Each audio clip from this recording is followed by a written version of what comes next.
جھیل پارک میں مزدور یونین متحدہ ورکرز فرنٹ کے تحت ایک اجلاس کا انعقاد کیا گیا، جس میں متحدہ اقوام ایونٹ پاکستان کی مرکزی یونائیٹڈ لیبر فیڈریشن سے افشاں اسلام الدین، ظفر عباس، بلدیہ کراچی لیبر ڈویژن کے انچارج سرپرست اعلیٰ مزدور یونین محمد احمد سمیت اراکین کمیٹی اور سب یونٹ کے ذمہ داران موجود تھے۔ اس موقع پر 15 جنوری کو بلدیاتی کالے قوانین کے حوالے سے اجلاس میں تفصیلی طور پر تبادلہ خیال کیا گیا اور ان کو بتایا گیا کہ سندھ حکومت کی طرف سے متاثر زدہ کالے بلدیاتی آرڈیننس اور کراچی سمیت شہری سندھ کے ساتھ کی جانے والی مسلسل ساتھیوں ناانصافیوں کے خلاف احتجاجی دھرنے کا انعقاد کیا جا رہا ہے، اور اس احتجاج دھرنے میں بھرپور تعداد میں شرکت کر کے واضح کیا جائے گا کہ سندھ حکومت کالے قوانین یعنی بلدیاتی متعصب قانون سے باز رہے اور یقینی طور پر وہ قوانین لائے جائیں جس سے شہریوں کی اور دیہاتی علاقوں کی یقینی طور پر خدمت کی جا سکے۔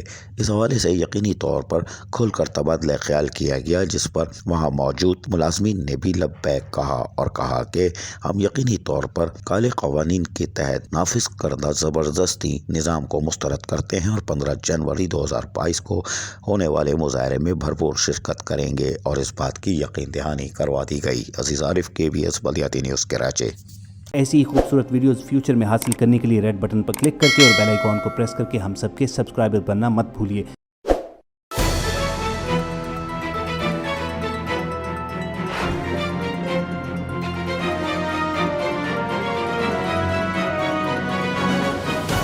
KBS